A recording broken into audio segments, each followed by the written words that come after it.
Hello students, स्वागत है आपका आपके प्यारे से YouTube channel GK underline study में। आज की इस वीडियो में हम आपको 5 फरवरी इंग्लिश एग्जाम के लिए स्टोरी ऑफ इंग्लिश का टोटल 60 ऑब्जेक्टिव क्वेश्चन कराने वाले हैं। और इन सभी प्रश्नों को आपको अच्छे तरीके से देखना है, क्योंकि स्टोरी ऑफ इंग्लिश से जितने भी प्रश्न बन सकते हैं इसमें हमने कवर करने का प्रयास किए हैं। और इसी तरह का जो प्रश्न है आपके कल के एग्जाम के पेपर में छपने वाला है और रहने वाला है। तो चलिए बिना समय को गवाए आपको सभी प्रश्न करा देते हैं। तो इसका पहला प्रश्न है, English language is dash than Sanskrit and Persian. English language जो है वह संस्कृत एंड पार्सियन से क्या है, तो यंगर है। मतलब ये बहुत कम समय में इसका जो है ना उद्भव हुआ था। तो ये यंगर लैंग्वेज है किसके तुलना में, तो संस्कृत एंड पार्सियन की तुलना में। फिर दूसरा क्वेश्चन है, the great vowel shift took place during.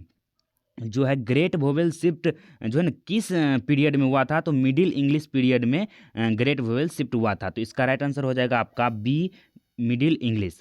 उसके बाद नेक्स्ट है, new varieties of English that have emerged in different parts of the world is called. जो न्यू वेराइटीज ऑफ इंग्लिश था वह इमर्ज हुआ, मतलब उभर कर सामने आया different parts of the world. तो वह कौन था, तो वह न्यू इंग्लिश था। तो इसका आंसर आपका हो जाएगा बी, न्यू इंग्लिश। उसके बाद चौथा प्रश्न है, which of the following language is the youngest. मतलब कौन सा लैंग्वेज जो है ना वह बहुत ही यंगेस्ट है, तो इंग्लिश हो जाएगा इसका राइट आंसर। उसके बाद है पांचवा, dash is the synonym of drama. Drama मतलब नाटक, इसका साइनोनिम क्या होगा, तो प्ले हो जाएगा। प्ले और ड्रामा दोनों एक जो है ना अर्थ सेम देता है नाटक का। तो इसका राइट आंसर आपका डी हो जाएगा। उसके बाद नेक्स्ट है, आपको कम समय में सभी प्रश्न कराने का हम प्रयास करेंगे। उसके बाद छठा है, जो है ना Renaissance generated a new spirit of. तो इंट्रो जो है इंट्रोस्पेक्शन, इसका आंसर आपका हो जाएगा बी, इंट्रोस्पेक्शन। उसके बाद नेक्स्ट है, in the 18th century dash published a dictionary of the English language. तो सैमुअल जॉनसन जो है वह 18th सेंचुरी में एक डिक्शनरी जो है ना पब्लिश किया था इंग्लिश लैंग्वेज का। तो इसका आंसर आपका हो जाएगा सैमुअल जॉनसन। उसके बाद नेक्स्ट है कि अलेक्जेंडर उसके बाद आठवां प्रश्न है कि Charles Dicken was a novelist of the. जो है चार्ल्स डिकेन वह नोवेलिस्ट था, मतलब उपन्यासकार था। तो किस सेंचुरी का था, तो 19th सेंचुरी का। तो इसका आंसर आपका बी हो जाएगा। उसके बाद है 9 number question, the Anglo Saxons were dash people. जो एंग्लो सेक्शन थे वह कहाँ के लोग थे, तो वह जर्मेनिक के लोग थे। तो इसका आंसर आपका बी हो जाएगा।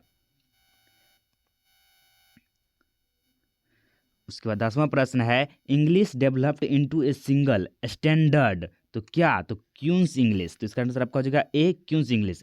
फिर है, Langland is a well known writer of dash English literature. तो मिडिल इंग्लिश लिटरेचर का जो है लैंगलैंड एक वेल नोन राइटर थे। उसके बाद है 12 number question, standard non British English speech came to non age. तो इसका जो राइट आंसर है आपका हो जाएगा रिसीव्ड प्रोनाउंसिएशन। तो इसका आंसर आपका हो जाएगा डी। उसके बाद 13 नंबर क्वेश्चन है कि modern English developed from dash dialects. तो जो मॉडर्न इंग्लिश जो है वह ईस्ट मिडलैंड से डेवलप हुआ था। तो ईस्ट मिडलैंड क्या है, तो ये डायलेक्ट्स है। तो इसका आंसर आपका हो जाएगा बी। उसके बाद 14 नंबर प्रश्न है the Anglo sections invaded England in the dash. तो इसका आंसर हो जाएगा 5th सेंचुरी। इसका आंसर आपका ए हो जाएगा 5th सेंचुरी।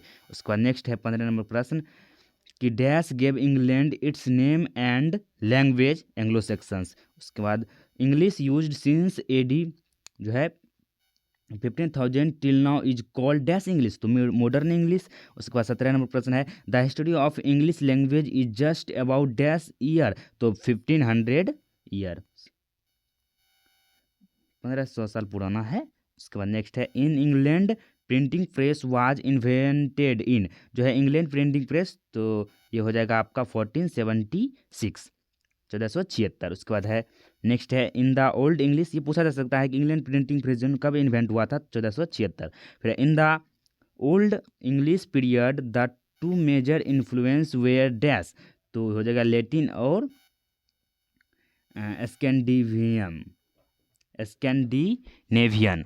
ये हो जाएगा आपका राइट आंसर। उसके बाद 20 नंबर का प्रश्न क्या कह रहा है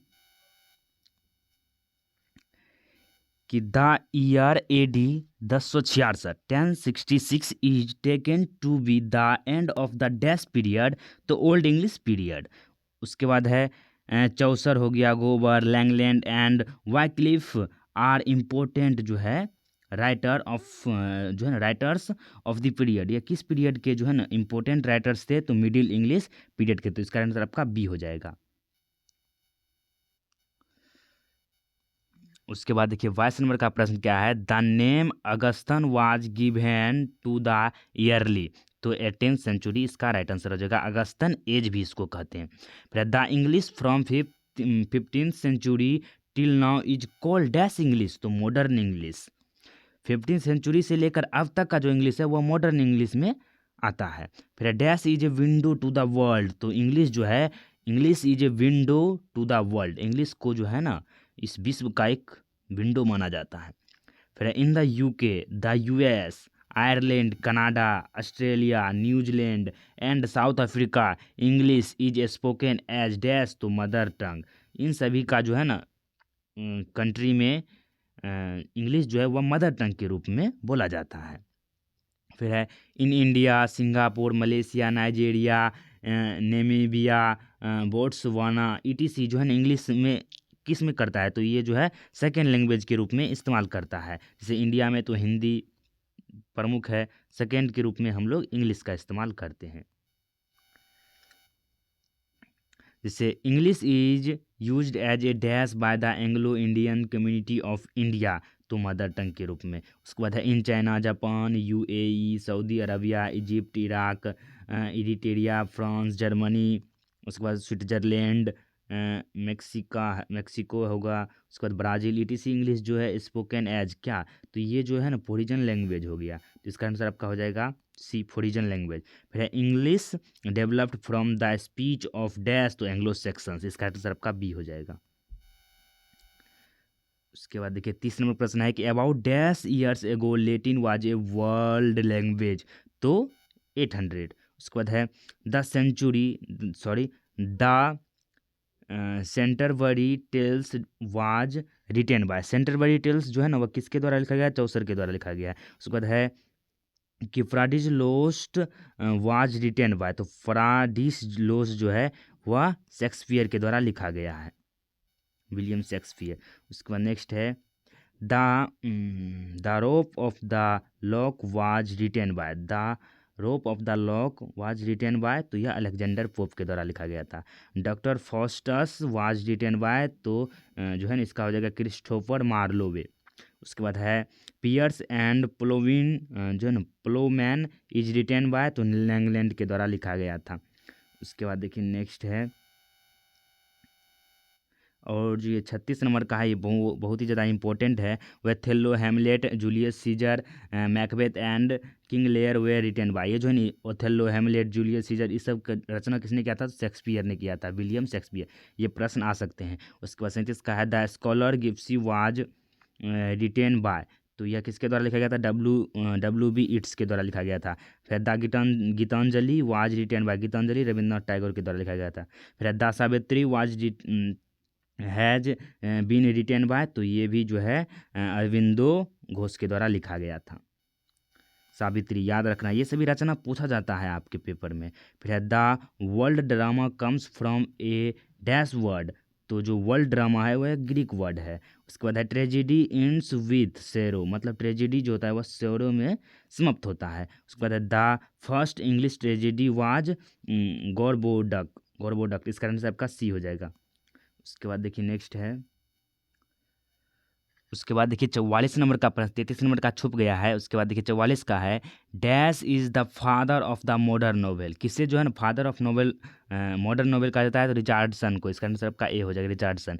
फिर है Pamela was written bye. Pamela was written by. तो ये भी रिचार्डसन के द्वारा ही लिखा गया था, याद रखना है इसकी रचना। फिर है David Copperfield was written by. तो ये किसके द्वारा लिखा गया था? डिकेंस के द्वारा लिखा गया था, डिकेंस। उसका 47 का है कि पिकविक पेपर्स जो है ना पिकविक पेपर्स वाज रिटेन बाय। तो डिकेंस के द्वारा ही लिखा गया था।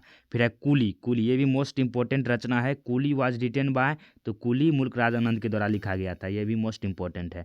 फिर है serpent and the rope was written by. तो ये आर के नारायण के द्वारा लिखा गया था। इसका आंसर आपका हो जाएगा आर के नारायण। उसके बाद नेक्स्ट है कि अनटचेबल वाज रिटेन बाय, ये भी मोस्ट इंपॉर्टेंट है, मुल्क राज आनंद के द्वारा लिखा गया है अनटचेबल। और कुली भी किसके द्वारा लिखा गया था, तो मुल्क राज आनंद के द्वारा ही। फिर है the god of a small things was written by, तो जो है अरुंधति रॉय के द्वारा लिखा गया था क्या, the god of a small things. फिर ट्रेन टू पाकिस्तान खुशवंत सिंह, ये भी मोस्ट इंपॉर्टेंट है रचना। उसके बाद है a bend in the Ganges, a bend in the Ganges is written by, तो मनोहर मालगोनकर। इसका आंसर आपका हो जाएगा सी, मनोहर मालगोनकर। ये पिंच ऑफ स्नफ के भी यही रचयिता थे, राइटर थे। Arms and the man is written by, तो arms and the mans is written by GB Shaw, ये भी मोस्ट इंपॉर्टेंट रचना है, सभी रचना को आपको याद रख लेना है। फिर Shakespeare is a dash dramatics, तो ये हो जाएगा एलिजाबेथ, जो है Shakespeare is a Elizabeth dramatist, तो इसका आंसर आपका हो जाएगा बी। उसके बाद है कि paradise regained was written by, तो यह मिल्टन के द्वारा लिखा गया था। उसके बाद है pride and prejudice was written by, तो यह जेन ऑस्टन के द्वारा लिखा गया था। उसके बाद देखिए नेक्स्ट है drama starts from dash place, तो ड्रामा स्टार्ट्स मिरिकल, तो इसका आंसर आपका हो जाएगा ए मिरिकल। उसके बाद है Wordsworth, Keats, Shelley, Byron were dash poets, तो रोमांटिक पोएट्स। उसके बाद है Sohrab and Rustum was written by, तो ये किसके द्वारा, W.B. इट्स के द्वारा लिखा गया था। तो इस तरह से आपका 60 ऑब्जेक्टिव क्वेश्चन क्लियर हुआ। आशा है कि आपको पूरा समझ में आया होगा। अगर आप यहाँ तक वीडियो को देखें तो प्लीज़ वीडियो को लाइक कर दीजिए और चैनल पर पहली बार है चैनल को सब्सक्राइब कर लीजिए, क्योंकि इस तरह का कंटेंट आपको यहाँ पर मिलता है और हमेशा मिलता रहेगा। मिलते हैं अगली वीडियो में, तब तक के लिए जय हिंद जय भारत।